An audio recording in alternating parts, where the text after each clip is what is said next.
നിന്റെ ഭാര്യയോട് പറയണം ആ അടുക്കളയിൽ കിടക്കുന്ന പാത്രങ്ങളെല്ലാം കഴുകി വെക്കാനായിട്ട്. ഞാൻ നമ്മുടെ ചിക്കുവിന് വേണ്ടി കുറച്ച് ഫുഡ് മേടിച്ചിട്ട് വരാം. ഓക്കെ?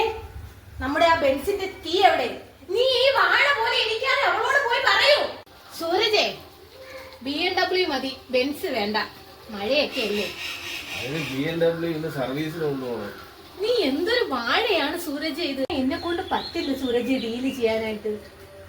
എന്നെ കൊണ്ട് പറ്റില്ല. എന്താണിത്? ആ 50 കോടിയുടെ ഡീൽ എന്തായി? ഓ, ആ ഫൽഗുണൻ നെക്സ്റ്റ് ഫ്ലൈറ്റിൽ എത്തും. ആ 100 കോടിയുടെ ആ ബിസിനസ് എല്ലാം അയാൾ ലൂസ് ചെയ്തിരിക്കുന്നു. നീ നിന്റെ അമൃതയോട് പറയണം ആ പാത്രങ്ങളെങ്കിലും ഒന്ന് കഴുകി വെക്കാൻ. നീ ഇങ്ങനെ അവളെ വാലി തൂങ്ങി നടക്കല്ലേ സൂരജ്. എന്താണ് സൂരജ് ഇത്? എന്നെ കൊണ്ട് പറ്റില്ല. നീ ആ ചിക്കുവിന് പോയി കുറച്ച് ഫുഡെങ്കിലും കൊടുക്കൂ. ആ അമൃതയോട് പറയൂ ആ പാത്രങ്ങളൊന്ന് കഴുകാൻ. അല്ലെങ്കിൽ അവളെ സാരിത്തുമ്പിൽ തൂങ്ങി നടന്നോ നീ? എന്താണ് സൂരജ്? ടൈമില്ല സൂരജ്. എന്തിനാണ് അവളെ ഇങ്ങനെ കുറ്റപ്പെടുത്തുന്നത്? അവൾ അവിടെ കിടന്ന് ഉറങ്ങുന്നതിന് ഞാൻ ഉത്തരവില്ല. അവളെ കുറ്റപ്പെടുത്തി ഇത്രയും നീ തുടങ്ങിയോ നിന്റെ അച്ഛനെ പോലെ?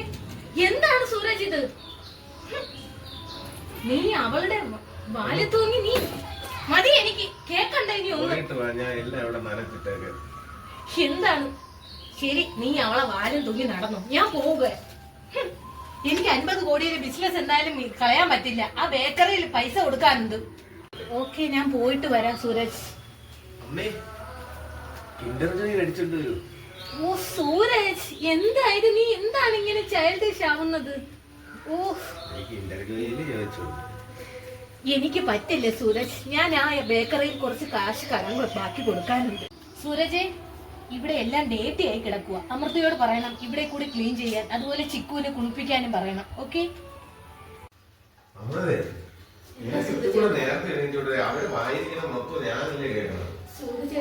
സൂരജേട്ടൻ ഇങ്ങനെ പറയരുത്. എനിക്ക് സഹിക്കുന്നില്ല.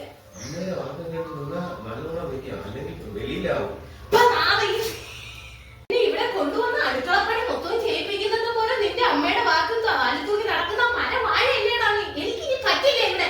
ഞാൻ പോവുകയാ. ഞാൻ IAS പഠിച്ചിട്ട് ഈ പാത്രം വന്ന് കഴിവണമെന്ന് പറഞ്ഞാൽ നടക്കില്ല സൂരജേട്ടാ, നടക്കില്ല. അതായിരിക്കും വേണോ തനിക്ക് നല്ലത്. ഞാൻ എന്തായാലും പോവാ ഇവിടെ. എനിക്ക് ഇനി വേണ്ട. ഞാൻ ഇരിക്കുന്നു എന്റെ രാജിക്കത്ത്. അമൃത തിരിച്ചു വരുമോ? അതെ, പത്മാവതി ഓടിക്കുമോ? ഗൈസ്, നമുക്ക് കണ്ടറിയാം part 2 signing off. Amrita IAS എടുക്കുമോ അതോ ഈ സൂരജ് വാഴയെ കണക്ക് നിൽക്കുമോ? ഗൈസ്, നമുക്ക് കണ്ടറിയാം. എന്തായാലും പാർട്ട് 2 എല്ലാരും കാണണം.